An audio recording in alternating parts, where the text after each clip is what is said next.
जोग माया में खेल जो खेले, संग जोश धनी के भेले।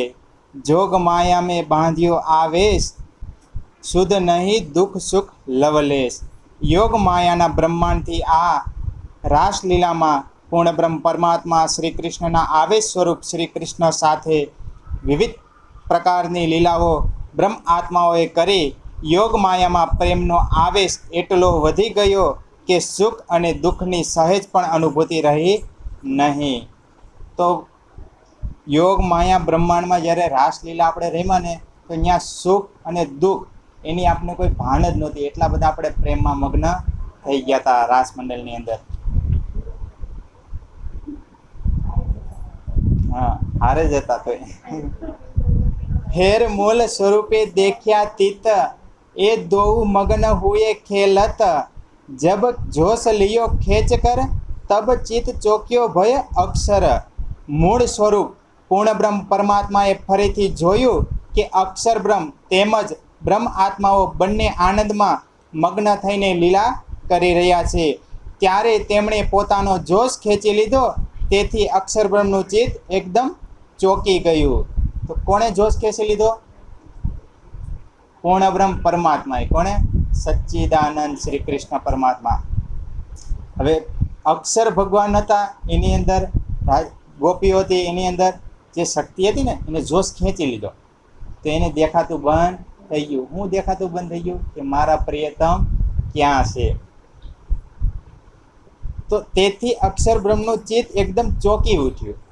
તો જોશ ખેંચી લીધો એટલે અક્ષર બ્રહ્મનું ચિત્ત એકદમ ચોંકી ગયું કે હું ક્યાં છું. એવી રીતના કોણ બન કોણ સખિયા કોણ હમ, યો ચોક કે ફીરી આતમ. રાસ આયા મીને જાગૃત બુદ્ધ, શુભ રહી હૃદય મેં શુદ્ધ. અરે આ કયું વન છે? આ કોણ સખીઓ છે? એમની સાથે રમનારો હું કોણ છું? આ રીતે ચોકીને વિચાર કરતાની સાથે અક્ષરબ્રહ્મની સુરતા આત્મા પોતાના સ્વરૂપમાં પાછી આવી. ત્યારે તેમની જાગૃત બુદ્ધિમાં રાસલીલા અંકિત થઈ અને તે એમના હૃદયમાં થઈને સમાઈ ગઈ. અક્ષર ભગવાન જ્યારે જોયું, જોશ ખેંચી લીધો ને એટલે એને જોયું કે હું ક્યાં છું. તેને શું કીધું? અરે આ કયું વન છે? આ નવું વન બનાવ્યું ને પરમાત્માએ. કયું વન બનાવ્યું? કે આ સખિયા કોણ છે?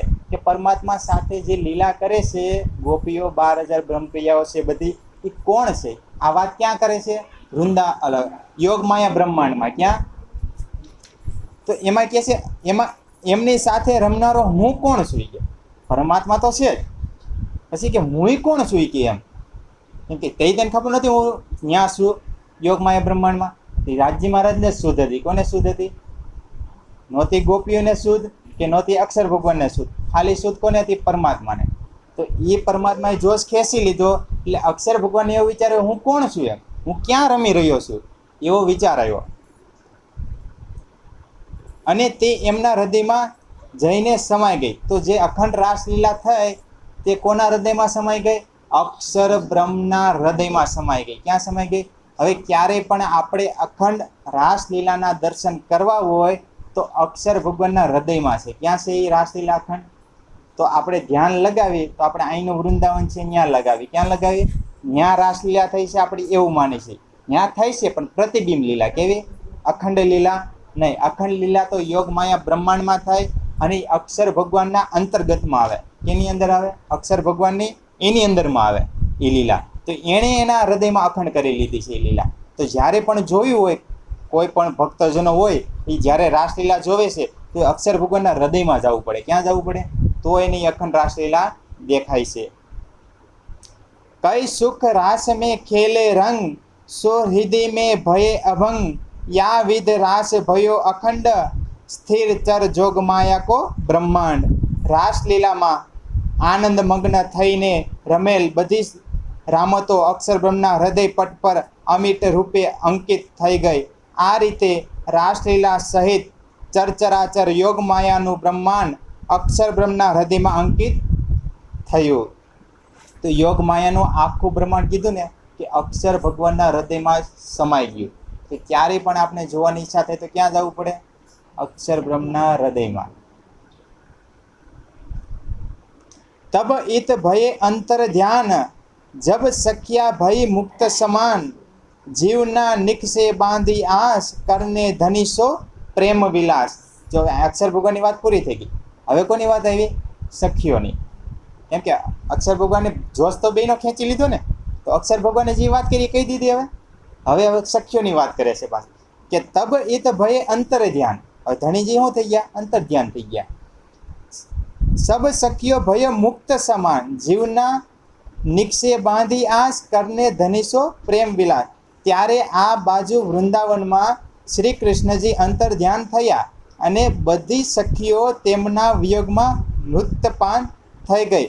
પોતાના ધણી સાથે પ્રેમ વિલાસની આશા બંધાયેલ હોવાને કારણે પ્રિય મિલનની આશામાં તેમના આત્માએ દેહનો પરિત્યાગ કર્યો નહીં. હવે એક આશા હોય ને થોડી કમથી તો આપણે જીવી જઈએ છીએ, આશા જીવી જાય ને.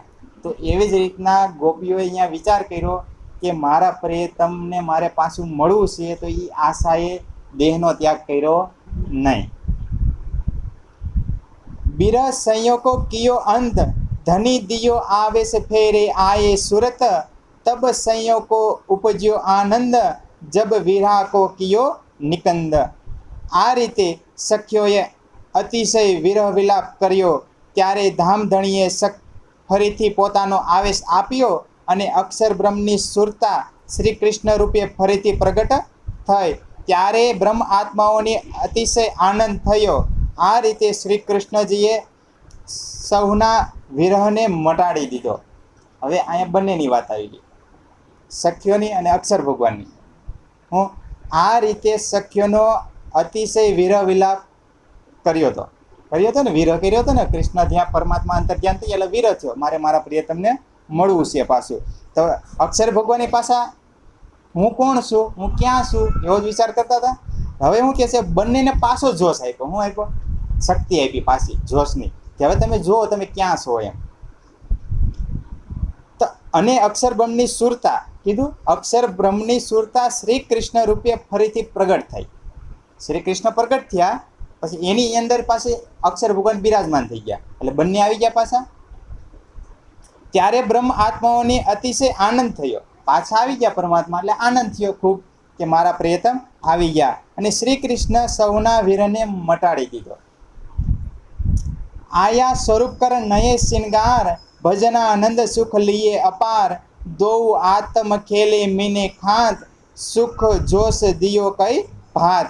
આ નવું સ્વરૂપ નૂતન શૃંગારની સાથે પ્રગટ થયું છે, જેનાથી બ્રહ્મ આત્માઓએ ભજનાનંદના અપાર સુખ પ્રાપ્ત કર્યા. બંને આત્માઓ શ્રી કૃષ્ણ તથા બ્રહ્મ આત્માઓ અતિ ઉમંગપૂર્વક રમતા રહ્યા અને ધામધણીએ તેમને પોતાનો જોશ આપી અનેક પ્રકારના સુખ દીધા. તો બ્રહ્મપ્રિયાઓને અને અક્ષર ભગવાનને જોશ આવ્યો એટલે એને બધાય સુખ આપ્યા. તો ભજનાનંદ લીલા થઈ. કેવી થઈ લીલા? ત્યાં પાછી ફરીથી એક તો રાસલીલા રમતા હતા ત્યાં, તો ત્યાં પછી ફરી પાછી કેવી થઈ? ભજનાનંદ લીલા થઈ. તો ભજનાનંદ લીલા થઈ તો એટલે ત્યાં શું કરવાનું હતું? ભજન. શું કરવાનું હતું? પ્યોર ભજન જ કરવાનું હતું, બીજું કાંઈ કરવાનું હતું નહીં. એટલે એમ કીધું કે ભજનાનંદ લીલા થઈ. કઈ બિરહ વિલાસ લીએ મીને રાત અંગ આનંદ ભયો ઝોલો પ્રાંત રાસ ખેલ કે ફિરે સબ એ સાત સકલ મન અધિક સને. રાસ રાત્રિમાં સંયોગ અને વિયોગ બંને પ્રકારની લીલાઓનો આનંદ પ્રાપ્ત કર્યો. આ રીતે પ્રભાત થતાં સુધી આનંદ લીલામાં વિરાહ કરતા રહ્યા. રાસ રમીને બધા બ્રહ્મ આત્માઓની સુરતા પરમધામમાં આવી. તે સમયે બધા બ્રહ્મ આત્માઓના મનમાં અનેક ગણો સ્નેહ હતો. તો જે રાસલીલા, ભજનાનંદ લીલા એ બધી રમીને પાછા ક્યાં ગયા? પરમધામમાં ગયા. તો ત્યાં કીધું હતું ને, રાજી મહારાજે કીધું હતું, હું રાસલીલા રમી કે મને એવા ઘરે લઈ ચાલો કે જ્યાં વિરહ ન હોય, સેજ પણ માત્ર દુઃખ હોવું જોઈએ નહીં. પાછા તે ઘરે અમને લઈ ચલો એ કે ખબર નહોતી અમે પરમધામ છીએ, પણ એમ કીધું કે એવી જગ્યાએ અમને લઈ ચાલો. તો રાજી મહારાજે શું કીધું કે એવું તો એક જ છે આપણું ઘર પરમધામ, કે ત્યાં વિરહ નથી, ત્યાં દુઃખય નથી, ત્યાં પ્રેમ જ છે. તો એટલા માટે કીધું કે બધી બ્રહ્માત્માઓને પરમધામ પાછા લઈ ગયા. એટલે લઈને એવું કીધું કે બ્રહ્મ આત્માઓના મનમાં અનેક ઘણો સ્નેહ હતો, આનંદ બહુ હતો. રાસ રમીને ગયા હતા ને, એટલે આનંદ બહુ હતો બધી બ્રહ્મપ્રિયાઓને. તો પીછે જોગ માયા કો ભયો પતન, તબ નીંદ રહી અક્ષર શયન, બ્રજ લીલાઓ લીલાસો બાંધી સુરત, અખંડ ભય ચડી આઈ ચિત્ત. એ ઉપરાંત તેમના પાછા ફર્યા પછી યોગ માયા સકેલાય ત્યારે અક્ષર બ્રહ્મ અને બ્રહ્મ આત્માઓની નિંદ્રા યથાવત રહી. અર્થાત આ લીલા પ્રત્યેની તેમની અભિરુચિ બની રહી. તેથી વ્રજલીલામાં તેમની સુરતા બંધાઈ ગઈ અને વ્રજલીલા તેમના ચિત્તમાં સ્થિર થઈને અખંડ થઈ ગઈ. તો અક્ષર ભગવાનના હૃદયમાં તો અખંડ થઈ ગઈ. તો ગોપીઓને થોડું થોડું યાદ રહી ગયું એના હૃદયમાં કે અમે કેવી કેવી લીલા કરી હતી એમ. એટલે એમ અહીંયા સુતપાત એમ કીધું કે વ્રજલીલા તેમના ચિત્તમાં સ્થિર થઈને અખંડ થઈ ગઈ, સ્થિર થઈ ગઈ અને ત્યાં જ અખંડ થઈ ગઈ. હવે એટલે આપને કોઈ એમ કે ને શ્રીમદ ભાગવતમાં આવે કે રાસલીલા અખંડ છે, તો આપણે એમ નહીં કહી દો ને વૃંદાવનમાં છે એમ.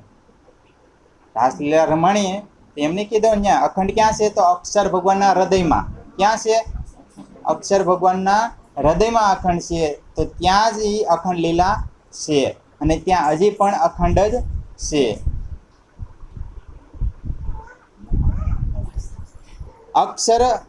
અક્ષર ચિત્ત મેં એસો ભયો, તાકો નામ સદાશિવ કહ્યો, વ્રજ રાસ દોવું બ્રહ્માંડ, એ વ્રજ લીલા ભય અખંડ.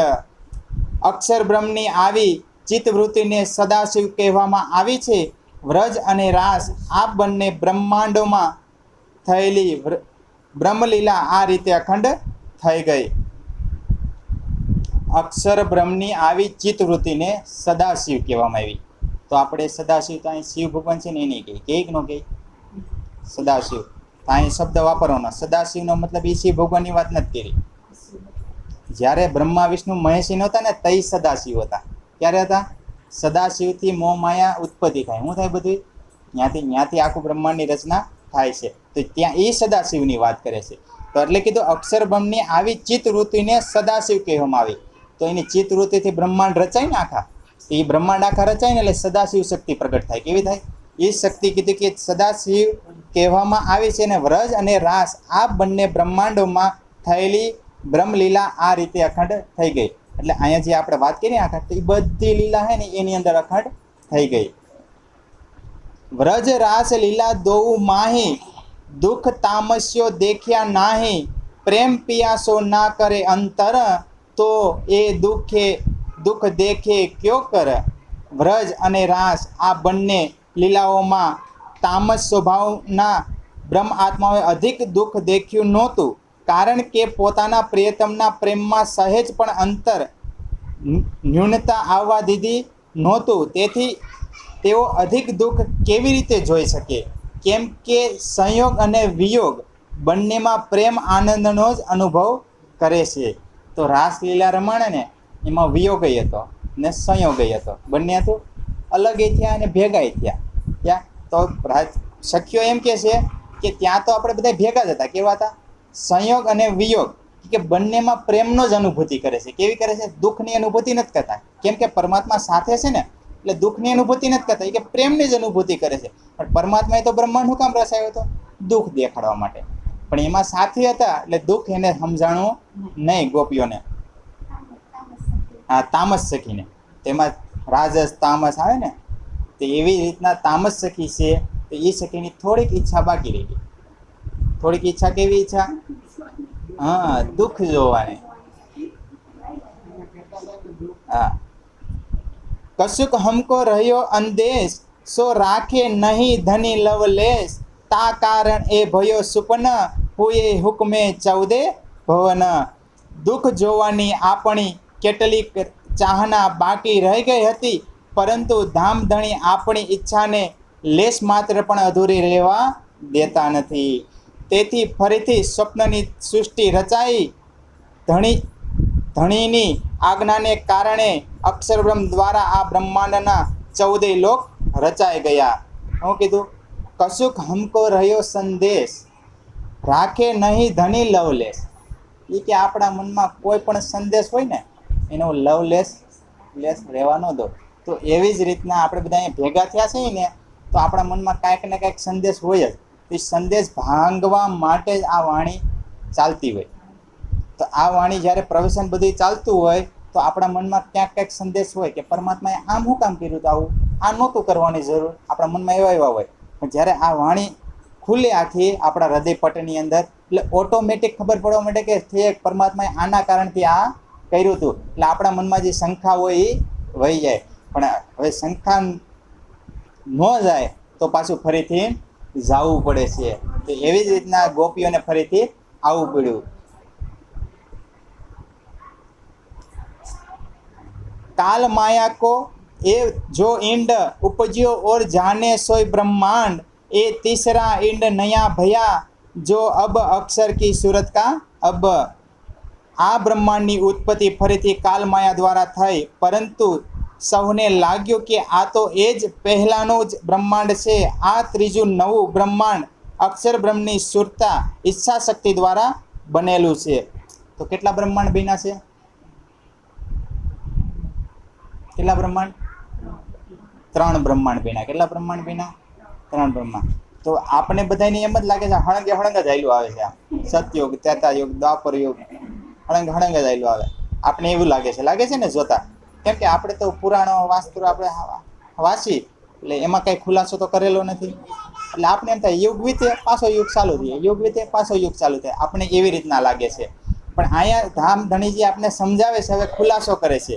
હું કીધું આ બ્રહ્માંડની ઉત્પત્તિ ફરીથી કાલ માયા દ્વારા થઈ છે. કોની દ્વારા થઈ? કાલ માયા દ્વારા ફરીથી થઈ. ફરીથીનો મતલબ શું થઈ ગયો? પહેલાં થઈ હતી એટલે પાછી થઈ છે હવે. પરંતુ સૌને લાગ્યું કે આ તો એ જ પહેલાંનું બ્રહ્માંડ છે.